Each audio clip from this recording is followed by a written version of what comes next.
H D. ಕುಮಾರಸ್ವಾಮಿಗೆ ಹಿರಿಯೂರಲ್ಲಿ ಸ್ಪರ್ಧೆಗೆ ಒತ್ತಾಯ ಯಾಕೆ ಕೇಳಿ ಬರ್ತಾ ಇದೆ? ಎಚ್.ಡಿ. ಕುಮಾರಸ್ವಾಮಿಗೆ ಮಾತ್ರ ಯಾಕೆ ಒತ್ತಾಯವನ್ನು ಹಾಕಲಾಗ್ತಾ ಇದೆ? ಜೆಡಿಎಸ್ ಕಾರ್ಯಕರ್ತರ ಒತ್ತಾಯಕ್ಕೆ ಇದೇ ಬಲವಾದ ಕಾರಣ ಅಂತ ಹೇಳಲಾಗ್ತಾ ಇದೆ. ಏನ್ ರೀಸನ್?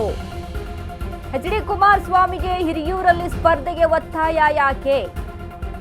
ಜೆಡಿಎಸ್ ಕಾರ್ಯಕರ್ತರ ಒತ್ತಾಯಕ್ಕೆ ಬಲವಾದ ಕಾರಣ ಇದೆ. ಇತ್ತೀಚಿನ ವರ್ಷಗಳಲ್ಲಿ ಹಿರಿಯೂರಲ್ಲಿ ಹೆಚ್ಚಿದೆ ಕಮಲ ದಳದ ಬೇಸ್.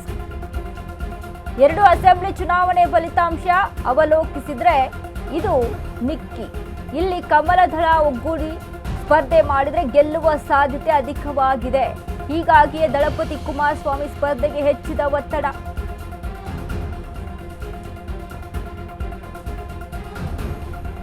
ಎಚ್.ಡಿ. ಕುಮಾರಸ್ವಾಮಿಗೆ ಹಿರಿಯೂರಲ್ಲಿ ಸ್ಪರ್ಧೆಗೆ ಒತ್ತಾಯ ಯಾಕೆ ಕೇಳಿ ಬರ್ತಾ ಇದೆ? ಕೇಂದ್ರದಿಂದ ರಾಜ್ಯಕ್ಕೆ ಹೋಗಿ ಅಲ್ಲಿ ಹಿರಿಯೂರು ಕ್ಷೇತ್ರಕ್ಕೆ ನೀವು ಅಭ್ಯರ್ಥಿಯಾಗಿ ಅನ್ನುವಂಥ ಒತ್ತಾಯ ಯಾಕೆ ಕೇಳಿ ಬರ್ತಾ ಇದೆ? ಜೆಡಿಎಸ್ ಕಾರ್ಯಕರ್ತರು ಯಾಕೆ ಒತ್ತಾಯ ಮಾಡ್ತಾ ಇದ್ದಾರೆ? ಇವೆಲ್ಲವನ್ನ ಕೂಡ ಪರಿಗಣಿಸಿ ನೋಡಿದಾಗ ಈ ಒಂದು ಕ್ಷೇತ್ರದಲ್ಲಿ ಕಮಲ ದಳ ಬೇಸ್ ಮುಟ್ಕೊಂಡಿದೆ ಅಂತ ಅಂದ್ರೆ 2 ಅಸೆಂಬ್ಲಿ ಚುನಾವಣೆ ಫಲಿತಾಂಶ ಅವಲೋಕಿಸಿದ್ರೆ ಹಾಗೆ ಕಾಣಿಸುತ್ತೆ.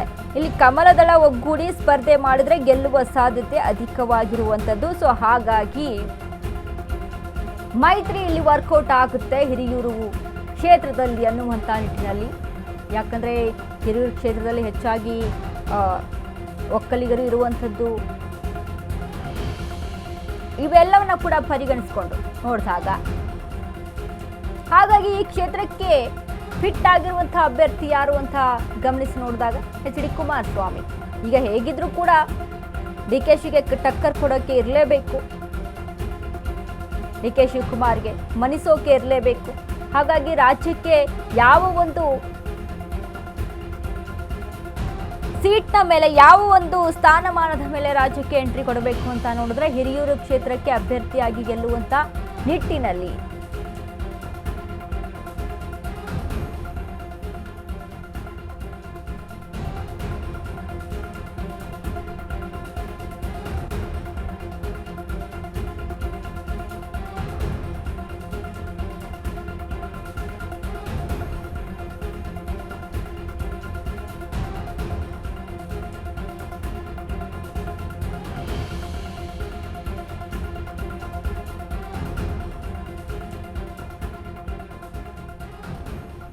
ಈಗ ಕಮಲ ಮತ್ತು ದಳದ ಪ್ರಾತಿನಿಧ್ಯ ಹೆಚ್ಚಾಗಿತ್ತು ಅಂತ ನೋಡಿದಾಗ ಹಿರಿಯೂರು ಫಲಿತಾಂಶ 2018ರಲ್ಲಿ ಬಿಜೆಪಿ ಪ್ಲಸ್ ಜೆಡಿಎಸ್ 1,19,777 ಮತಗಳು. ಇನ್ನು ಕಾಂಗ್ರೆಸ್ಗೆ 64,858 ಮತಗಳನ್ನು ತೆಗೆದುಕೊಂಡಿತ್ತು.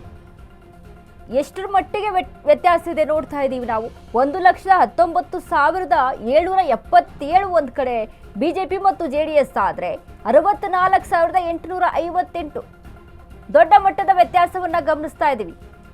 ಅಜಗಜಾಂತರ ವ್ಯತ್ಯಾಸ ಇಲ್ಲಿ ನೋಡ್ತಾ ಇದ್ದೀವಿ. ಸೊ ಹಾಗಾಗಿ ಈ ಬಾರಿ ಹಿರಿಯೂರು ಕ್ಷೇತ್ರಕ್ಕೆ ಯಾಕೆ ಕುಮಾರಸ್ವಾಮಿ ಅಂತ ನೋಡಿದ್ರೆ ಈ ಒಂದು ರೀಸನ್ಗೆ ಬಿಜೆಪಿ ಮತ್ತು ಜೆಡಿಎಸ್ನ ಪ್ರಾಬಲ್ಯ ಹೆಚ್ಚಾಗಿದೆ. ಮತಗಳ ವೋಟಿಂಗ್ ಬ್ಯಾಂಕ್ ಕೂಡ ಅಲ್ಲಿ ಪಡೆದುಕೊಳ್ಳಬಹುದು. ಅದಕ್ಕೆ ಒಂದು ಒಳ್ಳೆಯ ಫೇಸ್ ಅಂತ ಅಂದ್ರೆ ಕುಮಾರಸ್ವಾಮಿ ಅಂತ.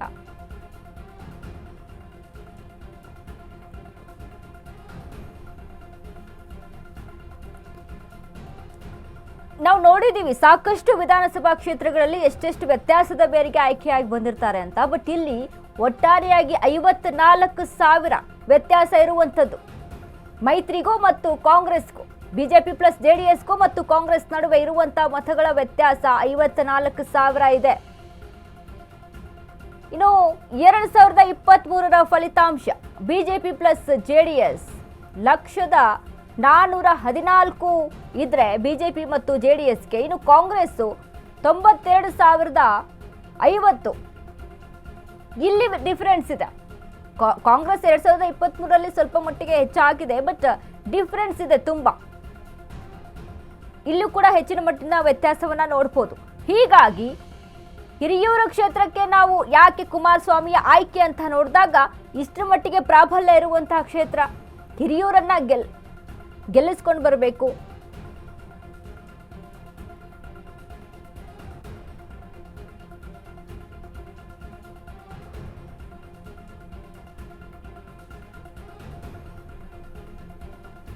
ಬಟ್ ಇಲ್ಲಿ ಮತ್ತೊಂದು ಗಮನಿಸ್ಬೇಕು ನಾವು 2023ರಲ್ಲಿ ಎರಡು ಪಕ್ಷಗಳನ್ನ ನೋಡಿದಾಗ ಮೈತ್ರಿ ಮತ್ತು ಕಾಂಗ್ರೆಸ್ ಮಧ್ಯೆ 8,000 ಮತಗಳ ಡಿಫ್ರೆನ್ಸು. ತುಂಬಾ ಪೈಪೋಟಿಯನ್ನ ಕೊಟ್ಟಿದೆ ಕಾಂಗ್ರೆಸ್, ಫೈಟ್ ಅನ್ನ ಕೊಟ್ಟಿದೆ 54ರಲ್ಲಿ 2018ರಲ್ಲಿ. ಇನ್ನು 2023ರಲ್ಲಿ 8,000 ಇಲ್ಲಿ ಪೈಪೋಟಿ ಇದೆ, ಫೈಟ್ ಇದೆ. ಬಟ್ ಈ ಬಾರಿ ಅಲ್ಲಿ ಆ ಒಂದು ಕ್ಷೇತ್ರಕ್ಕೆ ಕುಮಾರಸ್ವಾಮಿಯ ಆಯ್ಕೆ ಅನ್ನುವಂಥದ್ದು ದೊಡ್ಡ ಮಟ್ಟದ ಒಂದು ಬಿಜೆಪಿ ಮತ್ತು JDSಗೆ ಪ್ಲಸ್ ಪಾಯಿಂಟ್ ಆಗಬಹುದು ಅನ್ನುವಂತಹ ನಿಟ್ಟಿನಲ್ಲಿ ನಡೀತಾ ಇರುವಂತಹ ಚರ್ಚೆ. ಹಾಗಾಗಿ ಹೈಕಮಾಂಡ್ ಏನಾದರೂ ನಿರ್ಧಾರ ಮಾಡಿ, ವರಿಷ್ಠರು ಹೈಕಮಾಂಡ್ ಅಲ್ಲಿ ಏನಾದರೂ ನಿರ್ಧಾರ ಮಾಡಿ ಈ ಒಂದು ಡಿಸಿಷನ್ನ ತೆಗೆದುಕೊಂಡ್ರೆ ರಾಜ್ಯದ ವಿಪಕ್ಷ ನಾಯಕ ಕೂಡ ಆಗ್ಬೋದು, ಇನ್ನು ಹಿರಿಯೂರು ಅಭ್ಯರ್ಥಿಯಾಗಿ ಕೂಡ ಅಲ್ಲಿ ಅಖಾಡಕ್ಕೆ ಇಳಿಬಹುದು ಕುಮಾರಸ್ವಾಮಿ. ಆ ಒಂದು ನಿಟ್ಟಿನಲ್ಲಿ ಇಲ್ಲಿ ಚರ್ಚೆ ನಡೀತಾ ಇದೆ.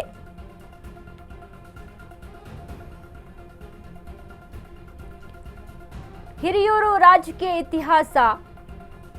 ಹಿರಿಯೂರು ಪಾರಂಪರಿಕವಾಗಿ ಕಾಂಗ್ರೆಸ್ನ ಭದ್ರಕೋಟೆ. KH ರಂಗನಾಥರಂತಹ ಧೀಮಂತರು ಪ್ರತಿನಿಧಿಸಿದ್ದಂಥ ಕ್ಷೇತ್ರ ಇದು. 1972, 1978, 1983, ಇನ್ನು 1990ರಲ್ಲಿ KH ರಂಗನಾಥ್ ಆಯ್ಕೆ ಆಗ್ತಾರೆ. ಇಷ್ಟು ವರ್ಷಗಳ ಕಾಲ ಗಮನಿಸ್ತಾ ಇದ್ದೀವಿ ನಾವು. ಇನ್ನು 1994, 2004ರಲ್ಲಿ ಜನತಾದಳದ ಡಿ ಮಂಜುನಾಥ್ ಆಯ್ಕೆ ಆಗ್ತಾರೆ. ಆ ಒಂದು ಭದ್ರಕೋಟೆಯನ್ನ JDS ಅಲ್ಲಿ ಒಡೆಯುತ್ತೆ. 2008ರಲ್ಲಿ ಪಕ್ಷೇತರರಾಗಿ ಗೆದ್ದು ಸದ್ದು ಮಾಡಿದ್ದು ಡಿ ಸುಧಾಕರ್ ಅವರು ಪಕ್ಷೇತರ ಅಭ್ಯರ್ಥಿಯಾಗಿ ಆಯ್ಕೆ ಆಗ್ತಾರೆ. ಇನ್ನು 2013ರಲ್ಲಿ ಕಾಂಗ್ರೆಸ್ನಿಂದ ಸ್ಪರ್ಧಿಸಿ ಗೆದ್ದಿದ್ದ ಡಿ ಸುಧಾಕರ್ 2018ರಲ್ಲಿ ಮೊದಲ ಬಾರಿಗೆ ಹಿರಿಯೂರಿನಲ್ಲಿ ಅರಳಿದ್ದ ಕಮಲ. 2018ರಲ್ಲಿ ಬಿಜೆಪಿಯಿಂದ ಸ್ಪರ್ಧಿಸಿ ಗೆದ್ದಿದ್ದ ಪೂರ್ಣಿಮಾ ಶ್ರೀನಿವಾಸ್. ಆದರೆ 2023ರಲ್ಲಿ ಮತ್ತೆ ಗೆದ್ದಿದ್ದ ಮಾಜಿ ಮಂತ್ರಿ ಡಿ ಸುಧಾಕರ್ ಪಕ್ಷೇತರರಾಗಿ ಗೆದ್ದು ನಂತರ ಕಾಂಗ್ರೆಸ್ ಪಕ್ಷದಿಂದ ಗೆದ್ದು ಮತ್ತೆ 2023ರಲ್ಲಿ ಡಿ ಸುಧಾಕರ್ ಮತ್ತೆ ಗೆಲುವನ್ನ ಸಾಧಿಸ್ತಾರೆ. ಇನ್ನು ಡಿ ಸುಧಾಕರ್ ನಿಧನದಿಂದ ತೆರವಾದಂಥ ಸ್ಥಾನಕ್ಕೆ ಈಗ ಉಪಸಮರ ನಡೀಬೇಕು. ಅದರಲ್ಲಿ ಇತ್ತೀಚಿನ ವರ್ಷಗಳಲ್ಲಿ JDS ಬೇಸ್, ಬಿಜೆಪಿ ಬೇಸ್ ಹೆಚ್ಚಾಗಿ ಕಾಣಿಸ್ತಾ ಇದೆ. ಹೀಗಾಗಿ ಬಿಜೆಪಿ ಪ್ಲಸ್ JDS ಒಂದಾದರೆ ದೋಸ್ತಿಗಳಿಗೆ ಗೆಲುವು ಸಾಧ್ಯತೆ ಇಲ್ಲಿ. 2023ರಲ್ಲಿ ಬಿಜೆಪಿಗೆ 61,728 ಮತ, JDSಗೆ 38,686 ಮತಗಳನ್ನು ಪಡೆದುಕೊಂಡಿರುವಂಥದ್ದು. ಹೀಗಾಗಿ ಇವೆಲ್ಲವನ್ನ ಕೂಡ JDS ಮತ್ತು ಬಿಜೆಪಿಯ ಬೇಸ್ಮೆಂಟ್ ಮೇರೆಗೆ ಇಲ್ಲಿ ಗಮನವನ್ನ ಇಟ್ಕೊಂಡು ಮತ್ತೆ ಅಖಾಡಕ್ಕಿಳಿಬೇಕು, ಇಲ್ಲಿ ಮತ್ತೆ ಗೆಲುವನ್ನು ಸಾಧಿಸಬೇಕು ಅನ್ನುವಂಥ ನಿಟ್ಟಿನಲ್ಲಿ ಕಸರತ್ತನ್ನು ಪಡಿಸ್ತಾ ಇದೆ. ಇನ್ನು ನೋಡಿದ್ವಿ ನಾವು, ಯಾಕಂದರೆ ಹೆಚ್ಚಾಗಿ ಕಾಂಗ್ರೆಸ್ನ ಒಂದು ಪ್ರಾಬಲ್ಯ ಹೆಚ್ಚಾಗಿ ಇಟ್ಕೊಂಡಿರುವಂಥದ್ದು ಮುಂಚೆ, ಅದು ಹೋಗ್ತಾ ಹೋಗ್ತಾ ದಿನಗಳು ಕಳೀತಾ ಅಲ್ಲಿ ಬಿಜೆಪಿ ಮತ್ತು JDS ಮುನ್ನೆಲೆಗೆ ಬರುತ್ತೆ. ಸೊ ಇವೆಲ್ಲವನ್ನ ಕೂಡ ಗಮನದಲ್ಲಿ ಇಟ್ಕೊಂಡು JDS ಮತ್ತು ಬಿಜೆಪಿ ಮೈತ್ರಿಯಾಗಿ ಇಲ್ಲಿ ಅಖಾಡಕ್ಕಿಳಿಬೇಕು ಅಂತ ನಿರ್ಧರಿಸಿದ್ದಾರೆ.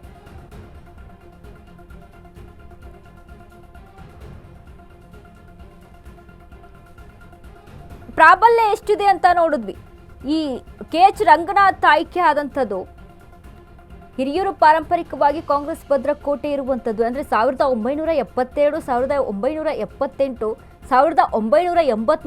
1999 4 ಬಾರಿ KH ರಂಗನಾಥ್ ಆಯ್ಕೆ ಆಗ್ತಾರೆ. ಕಾಂಗ್ರೆಸ್ನ ಭದ್ರಕೋಟೆ ರೀತಿಯಲ್ಲಿರುತ್ತೆ, ಕಾಂಗ್ರೆಸ್ನ ಭದ್ರಕೋಟೆ ಆಗಿರುತ್ತೆ ಹಿರಿಯೂರು ಕ್ಷೇತ್ರ. ಅದಾದ ಬಳಿಕ 1994 ಮತ್ತು 2004ರಲ್ಲಿ ಜನತಾದಳದ ಡಿ ಮಂಜುನಾಥ್ ಅವರ ಆಯ್ಕೆ ಆಗುತ್ತೆ. ಜನತಾದಳ ಅಲ್ಲಿ 2 ಬಾರಿ ಗೆಲುವನ್ನು ಸಾಧಿಸಿಕೊಳ್ಳುತ್ತೆ. ಡಿ ಮಂಜುನಾಥ್ ಅಲ್ಲಿ ಆಯ್ಕೆ ಆಗ್ತಾರೆ. ಇನ್ನು ಮುಂದಿನ ದಿನಗಳು ಕಳೀತಾ 2008ರಲ್ಲಿ ಪಕ್ಷೇತರರಾಗಿ ಡಿ ಸುಧಾಕರ್ ಗೆಲುವನ್ನು ಸಾಧಿಸ್ತಾರೆ. ಇತ್ತ ಕಾಂಗ್ರೆಸ್ಸು ಅಲ್ಲ, ಇತ್ತ JDS ಅಲ್ಲ, ಪಕ್ಷೇತರರಾಗಿ ಆಯ್ಕೆ ಆಗ್ತಾರೆ. ಅಲ್ಲಿ ದೊಡ್ಡ ಗೆಲುವು ಅದು. ಇನ್ನು 2013ರಲ್ಲಿ ಕಾಂಗ್ರೆಸ್ನಿಂದ ಸ್ಪರ್ಧಿಸಿ ಗೆದ್ದಿದ್ದಂತಹ ಡಿ ಸುಧಾಕರ್ ಮೊದಲು ಪಕ್ಷೇತರರಾಗಿದ್ದು ನಂತರ ಕಾಂಗ್ರೆಸ್ನಿಂದ ಗೆಲುವನ್ನು ಸಾಧಿಸ್ತಾರೆ.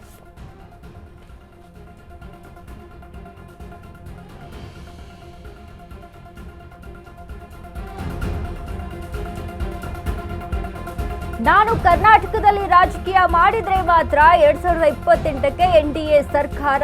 ತಂದೆ ದೇವೇಗೌಡರು BJP big boss Modi Amit Shah ಜೊತೆಗೆ ಚರ್ಚೆ. ಸಿಎಂ DK ಶಿವಕುಮಾರ್ ವಿರುದ್ಧ ಕೊತ ಕುದಿಯುತ್ತಿರುವಂತಹ HD ಕುಮಾರಸ್ವಾಮಿ. ಮುಖ್ಯಮಂತ್ರಿ DK ಶಿವಕುಮಾರ್ ಕಟ್ಟಿ ಹಾಕಲು ಚೂಬಾನ ಬಿಡಲು ರಣತಂತ್ರವನ್ನ ರೂಪಿಸ್ಕೊಳ್ತಾ ಇದ್ದಾರೆ.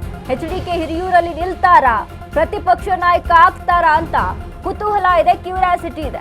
ಕನಕಪುರ ಬಂಡೆ ಮೇಲೆ HDK ಚೂಬಾನ, ಇದು ಅಶ್ವವೇಗ ಎಕ್ಸ್ಕ್ಲೂಸಿವ್ ಸುದ್ದಿ. ಕರ್ನಾಟಕದಲ್ಲಿ ರಾಜಕೀಯ ಮಾಡಿದ್ರೆ ಮಾತ್ರ 2028ಕ್ಕೆ NDA ಸರ್ಕಾರ ಅಂತ HDK ಇರುವಂಥದ್ದು. ತಂದೆ ದೇವೇಗೌಡರು, BJP big boss, Modi Amit Shah ಜೊತೆಗೆ ಚರ್ಚೆ, CM DKಶಿ ವಿರುದ್ಧ ಕೊತ ಅಂತ ಕುದಿತಾ ಇರುವಂತ ಕುಮಾರಸ್ವಾಮಿ. ಇಷ್ಟೆಲ್ಲ ಬೆಳವಣಿಗೆಗಳಿದಾವೆ. ಮುಖ್ಯಮಂತ್ರಿ DK ಶಿವಕುಮಾರನ್ನ ಕಟ್ಟಿ ಹಾಕಬೇಕು ಅಂತ ಅಂದ್ರೆ ಚೂಬಾನ ಬಿಡುವುದಕ್ಕೆ ರಣತಂತ್ರವನ್ನ ರೂಪಿಸ್ಕೊಳ್ತಾ ಇದ್ದಾರೆ ಕುಮಾರಸ್ವಾಮಿ. ಈ ಕುರಿತಾಗಿ ನಾನು ರಾಜ್ಯಕ್ಕೆ ಹೋಗ್ತೀನಿ, ರಾಜ್ಯಕ್ಕೆ ಎಂಟ್ರಿ ಕೊಟ್ಟು ರಾಜ್ಯ ರಾಜಕಾರಣದಲ್ಲಿ ನಾನು ವಿಪಕ್ಷ ನಾಯಕಿ ನಿಂತ್ಕೊಂಡು ಅಲ್ಲಿ ಎದುರಿಸ್ತೀನಿ ಅನ್ನುವಂಥ ನಿಟ್ಟಿನಲ್ಲಿ ಕುಮಾರಸ್ವಾಮಿ ಇರುವಂಥದ್ದು. ಸೊ ಹಾಗಾಗಿ ಈಗಾಗಲೇ ಈ ರೀತಿಯಾದಂಥ ರಣತಂತ್ರವನ್ನು ರೂಪಿಸ್ಕೊಂಡು ಹೈಕಮಾಂಡ್ ಜೊತೆ ಚರ್ಚೆಯಲ್ಲಿದ್ದಾರೆ ಅಂತ ಹೇಳಲಾಗ್ತಾ ಇದೆ.